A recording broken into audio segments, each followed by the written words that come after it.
What's up, guys? Today we're doing Batman, but none of the serious ones, all right?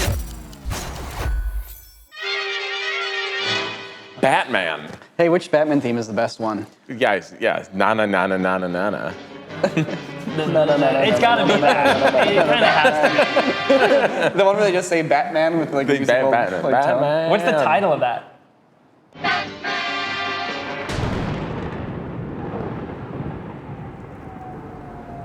Gotham City. Gotham City, Gotham City. Gotham? Gotham. I wish. All right, so Gotham City is crazy. They built this half-mile long city set. So everything you see here is all real, it's all practical, and it's all built. That is nuts. Everything you're seeing is real or miniature or a matte painting. Everything has been filmed with a camera. But it's crazy, look how big that actual set is. Like, we're talking like 4 city blocks. No shit. It's all over the pavement.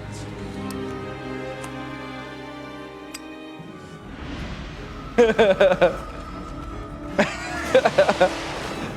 is the no-neck era. That was the end. If that was the end, I'd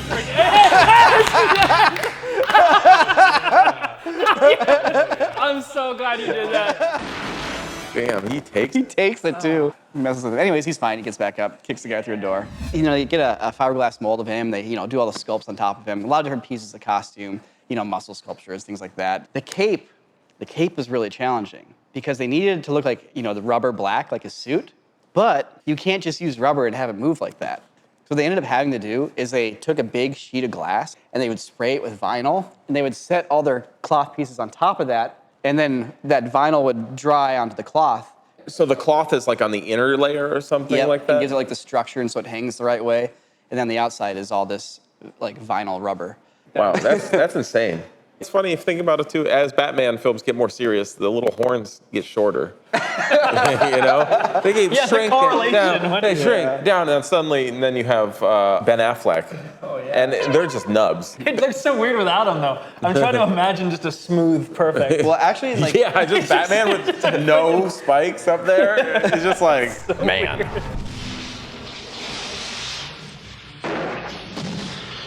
That's a fun Sparks and area there. steam. The classic Steam and acid sparks. factory. Oh my Yeah. God, dude, there's nothing more Batman than vats of acid.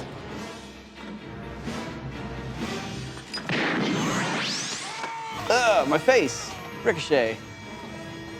Here we go.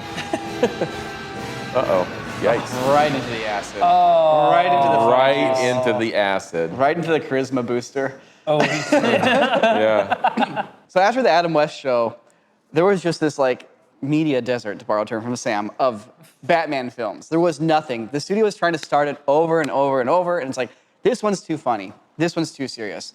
Until finally they're like, you know what? There's this one guy who just made this movie called Pee-wee Herman's Big Adventure. He's got vision, but he's cheap. hey, good combo. A guy known as Tim Burton. The reason was this. You're an animation guy. You can bridge the world between comic books and movies. And Tim Burton was like, yes. Tim Burton ran so everybody else could Run. crawl. Whatever, he batted so everybody else could man. This is the first film where Batman is wearing black. Adam West wears gray. The underwear is black. And blue. Adam West wears gray and blue. And so they talked to Bob Kane, who's the guy that created Batman. Da Vinci had a quote, "Your bird shall have no other wings but that of a bat." And he actually, there it was for me, a Batman. It's like, black is the right color. You guys are doing the right thing. The reason I drew it with blue is because newspapers couldn't print various shades of black on top of each other like that. You couldn't do like black on black drawings. So he used blue as a way to show the tones of black. And he was like, internally, I imagine it being black. The blue is just a representation. Jack is dead, my friend. You can call me Joker. And as you can see, I'm a lot happier. So they did some pretty crazy things with the Joker in this. And it's all, makeup, so compared to like crazy stuff these Yeah, days. that's crazy. That is crazy. So when Jack Nicholson was having that prosthetic put on, because he's smiling all the time and moving around, he actually needed to have it put on under tension. So he needed to smile No. while they put the prosthetics on. It takes 2 hours. He's just holding this the whole time. So he's just sitting there like this. They get it all in, takes 2 hours, and he can finally relax. And it kind of holds his face in place. That's horrible. Had you ever heard of the healing power have laughed. All right, it's time for the other hero of the movie to show up. Oh, yeah. Oh, yeah. Batmobile is rad. Yeah, this Batmobile is like an all-time design award. Yeah. It's like, Oh, look at those perfectly One of- fitting inside. yeah. Yeah, there it is. It's extra high perfect. cockpit to fit the bat ears. Tim was saying, well, lower the seat. I said, Tim, we can't lower the seats anymore. It's right down the bottom. Can't do anything about it. So I believe they made a new hood with slightly shorter ears. This Batmobile is crazy because they built 2 of them and they work. 100% they work. So John Evans and his special effects shop is the shop that built the Batmobile, and they also did a bunch of like the pyrotechnics and effects in the movie. So they built a real shell around a car, and they were really proud because the Batmobile didn't break down once on the film. And they never took it faster than 60 miles per hour for the movie, but after the movie was done, they took it to a racetrack, and they got up to 97.5 miles an hour. Wow. So that's a legit Batmobile, ladies and gentlemen. It can do some real stuff. Shields. Claymation? Oh yeah, so the armor. Claymation shield? We go to claymation. Yeah, it's just your classic 2D animation. Like, not done with the computer, but done with sheets of film and stop motion cameras.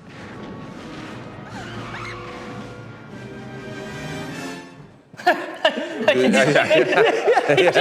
himself. The credits again. I just, you hear every vertebra crack a little bit.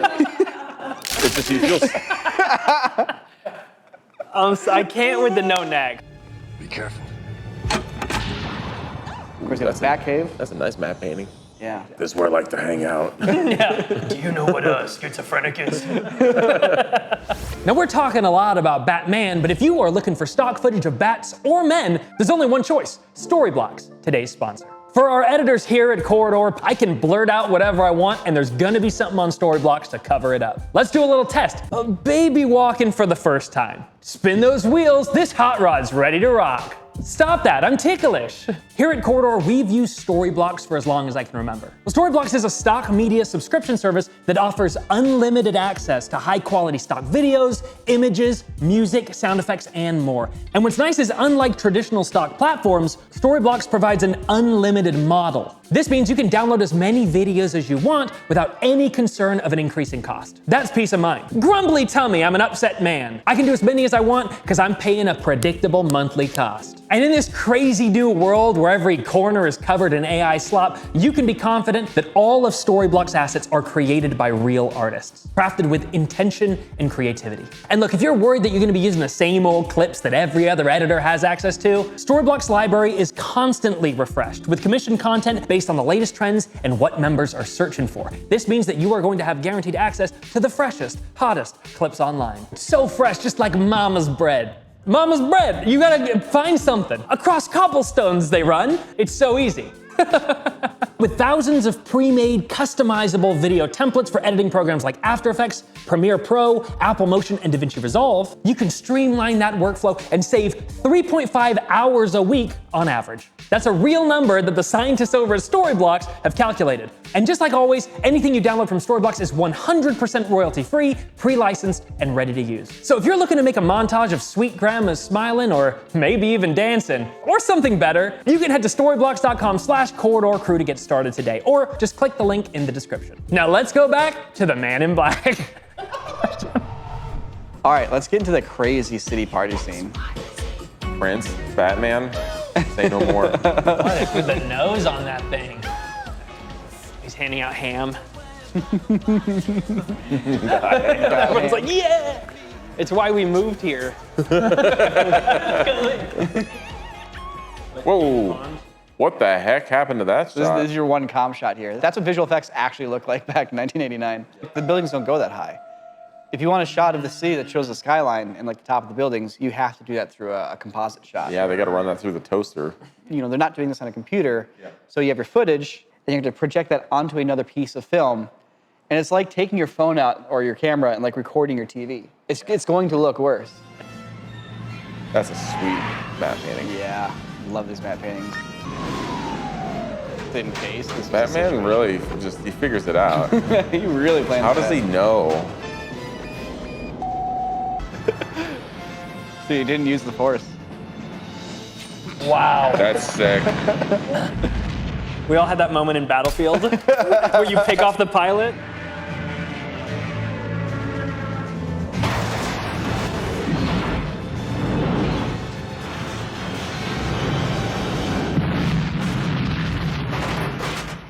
All right, so some quick fun facts about this little miniature crash here. They built a 1/12 size Batwing, and they only made one. Oh, man. And it's like, okay, we gotta do this crashing shot.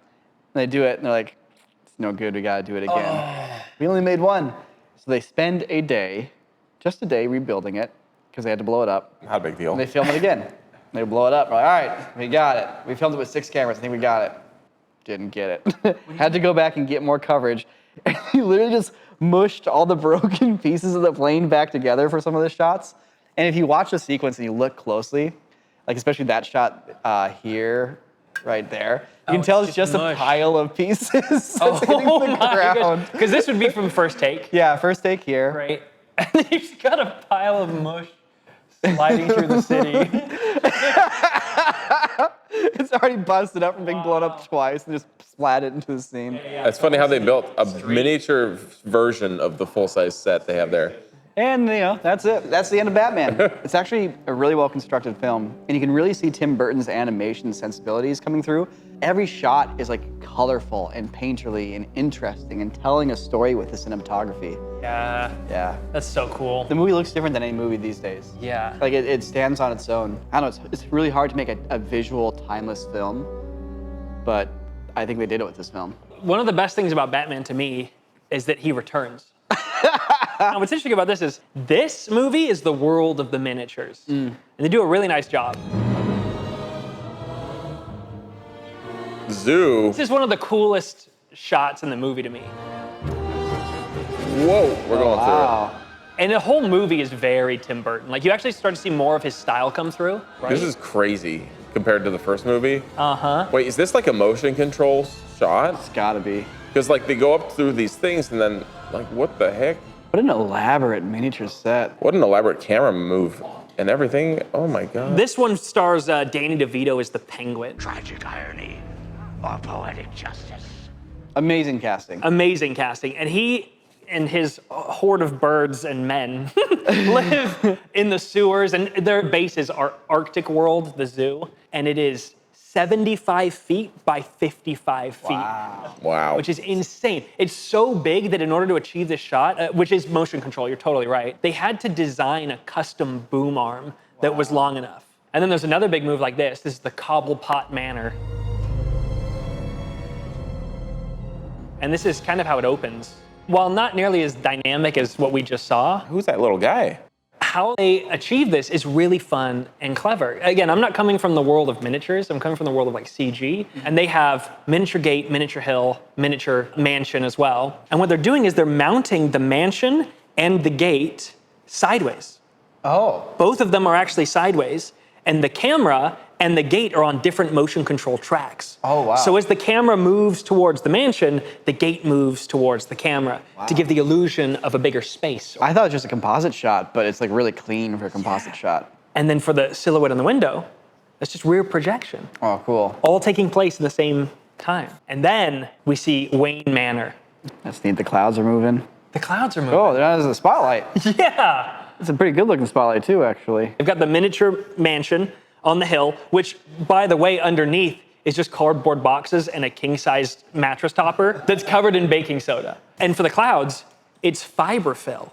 You know what fiberfill is? Like the stuff you use for insulation? Yeah, and they're like manipulating it so it looks like clouds, and they have it on 3 different layers of motion control track. So you've got one that is static, one that is moving slightly, and one that is moving even faster to give the illusion of depth. So and that's perspective. like, so there's no compositing then. There's no compositing. That's all in camera. That's crazy. Including the projection. They could just project onto the fiberfill. I mean, there's something magical when your camera is just there to capture the thing that's real. It was a real magical thing that happened at one point in time. How many years apart was this? 3. 3 years? Like, wow. The origins of Catwoman. But it's all in camera to where, again, they have a 25-foot miniature of this building that they have mounted on its side again. And they're taking that motion control camera and they're actually pushing it through practical awnings that have hidden wirings that open up as the camera gets close. Oh, wow. So it gives you that illusion. Wow. And then they pick up with Michelle Pfeiffer on blue screen, shooting at a very low frame rate. I think it was 6 frames per second. Oh, wow. And she's moving very slow, but they're blowing her hair at full speed. Oh, cool. Then it whips really fast. Exactly. Once you speed it back up, that hair is whipping like she's falling out of a building. And it lets her do the hits really hard, too. Exactly. So yeah, it lets you focus on performance, and you know it's going to work together really nicely. And it's just like, oh, these techniques are so well done throughout this whole movie. They had 12 buildings that were up to 16 feet tall, highly detailed, and could be very close to camera and still hold up. They then had 8 background buildings, lower detail, you could kind of fit in there, and 12 what they called floaters. I think they were living on dollies or something, but you could kind of fill your frame and build your city and then back it with a matte painting to complete the cityscape. And so what we're seeing here is miniatures, and on the ground, those are little miniature people that are stuck in with little spikes into the ground. Wow. Right? It's really, it really sells the whole thing. When this next lady is kind of pushed off of the building, this is handled in a very similar way to the one we just saw, but there is one key difference.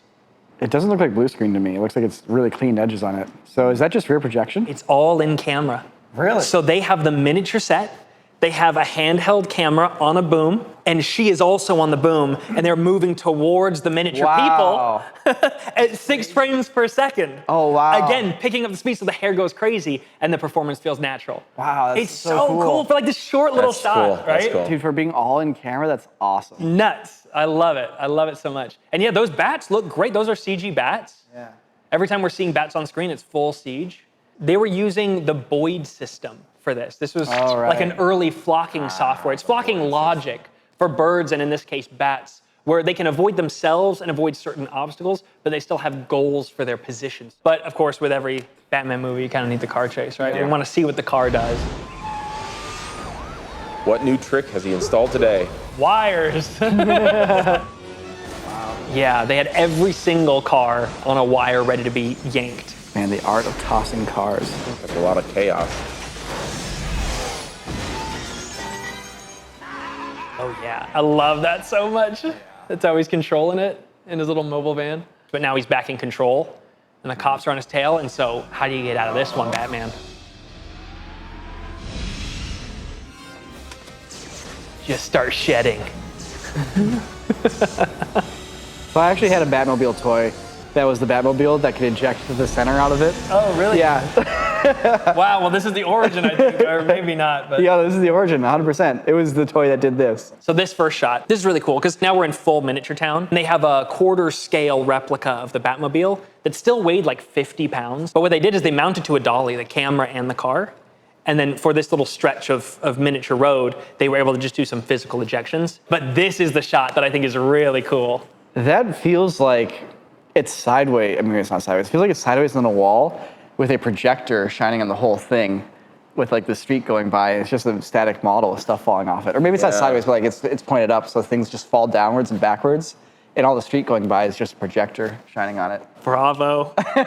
So yeah, you're totally right. So this is really cool. They needed a long stretch of road. Why don't we have someone draft up a nice bit of art that we can project and front project that moving road directly onto what we're seeing here, which is a vertically mounted front projection screen. And then of course, since it's mounted this way, for free, if you eject parts of the car, it flies backwards, like it's being ejected at high speed if it were on the ground. But then they went one step further, and they rigged an animated lights actually passing overhead that was bright enough to actually cast shadow onto the front projection screen. Oh, So you have contact shadow of the car on the front projection screen. That's really Weird. cool. And it's like, because normally you wouldn't want to do that. You don't want to cast shadow on your front projection.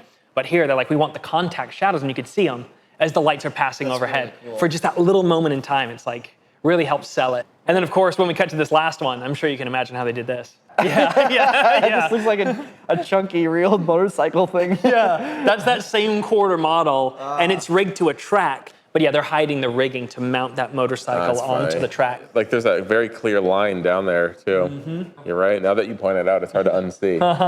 Bravo. Good stuff. Wow. Bravo. Really, really cool movie. Batman's back. He's back. And I don't think that's the last time that he comes back. In fact, he sticks around forever, doesn't he? Yeah. I mean, He will not leave the party. after Batman Returns, most people, I think, agree that there were no good Batman movies until Christopher Nolan came along. But I would actually disagree. This is in 1995, and filmmaking is starting to change a lot. And I'm not gonna tell you what it is, but it has a first in filmmaking history.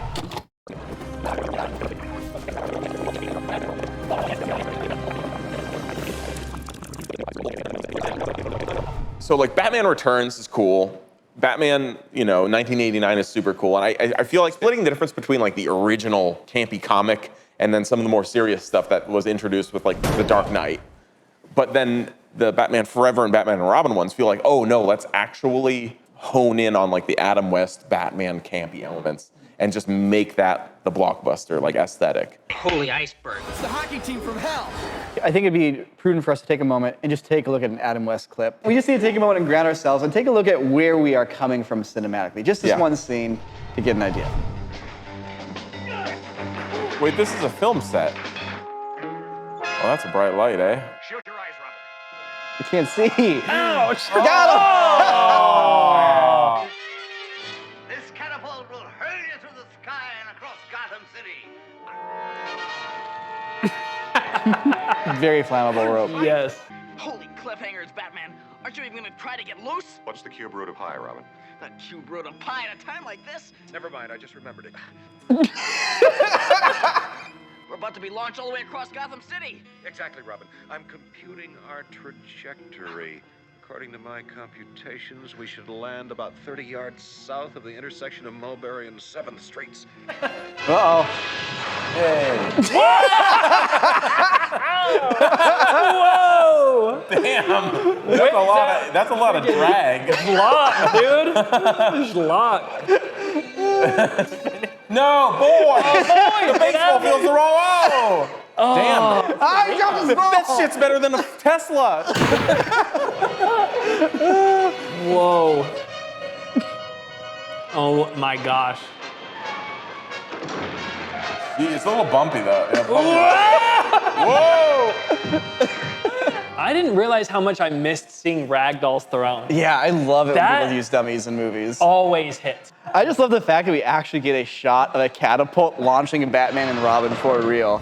Okay, earlier we were talking about what's the best Batman theme ever, and I would like to submit my contender. Don't look, don't look, don't look, don't Not look. looking. Just jump to the middle. Just jump to the middle. This is the best Batman song ever. Oh, wait, I know He's what right, this is. he's right. What were they thinking? Oh man, God, I freaking love Batman. We couldn't show you the whole segment we just watched because of copyright stuff in YouTube. But if you want to see some of the best minutes of your life with us, head on over to corridordigital.com to actually see the extended cut of this. Easy win. Photogrammetry, guys. That's the segue. So Batman and Robin was a pioneer in 3D graphics as well.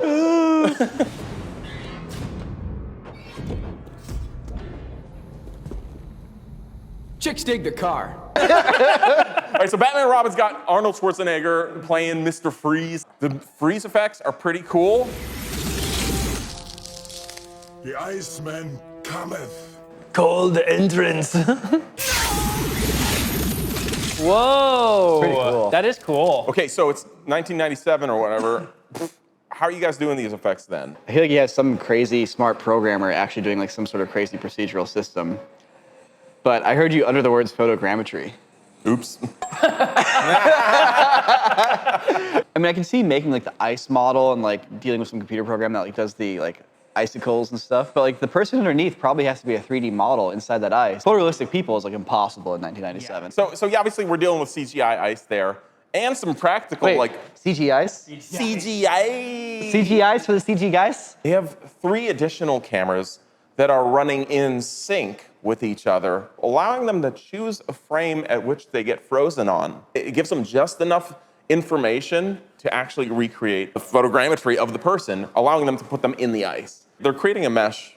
Granted, it's done like with manual labor. Because of this synced camera system they have the depth, they create the model, but then also since they're running throughout the course of the shot, they can extract additional lighting data. And as you can see, as the shot moves there, like the eyes, you see the face like moving slightly.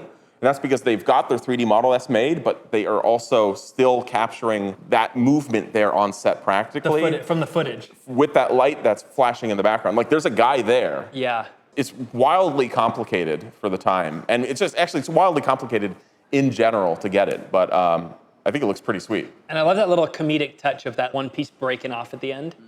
And there's like a ton more ice stuff. See, there you go. Wow. It's a great effect. Oh. Check out those practical effects. Yeah, I was gonna say, those are practical. They're like casts that people stick into. They're like one-sided. No, you're right, one-sided, somebody just lies into it. That's crazy. I can tell you, that gets hot. I really liked this movie as a kid. This was like my first exposure to Batman. That's it, ladies and gentlemen. Batman's. I just realized why the nipples are in the suit, because it's Mr. Freeze and he's cold. Bye. The social pressure to wave. Yeah. Like, oh, We're waving. All right.